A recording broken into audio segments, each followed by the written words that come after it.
Hi friends, तो हम आज बात करने वाले हैं खेसारी लाल यादव जी और शिल्पी राज का बहुत ही ज़बरदस्त गाने के बारे में, जो कि 7 मार्च को सुबह सुबह 7 बजे रिलीज होने वाला है। उसी के बारे में हम आज बात करने वाले हैं, जिस गाने का नाम है मुर्गा के रासा, जो कि आपको स्क्रीन के ऊपर दिखाई दे रहा है, जिसे गाए हैं खेसारी लाल यादव जी और शिल्पी राज। और ये लिखे हैं भागीरथ पाठक भोलू जी। और ये आने वाला है सारे gamma home Bhojpuri YouTube channel पे 7 तारीख को सुबह 7 बजे।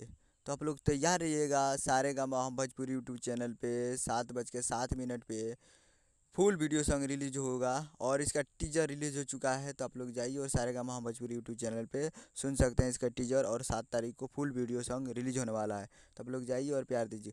हमें उम्मीद है कि आपको वीडियो अच्छा लगा होगा, तो हमारे चैनल को सब्सक्राइब करके बेल आइकन प्रेस कर दें, ताकि ऐसे ही खेसारी लाल यादव की लेटेस्ट न्यूज़ लाते रहें। मिलते हैं अगले वीडियो में, तब तक के लिए जय हिंद, जय भोजपुरी।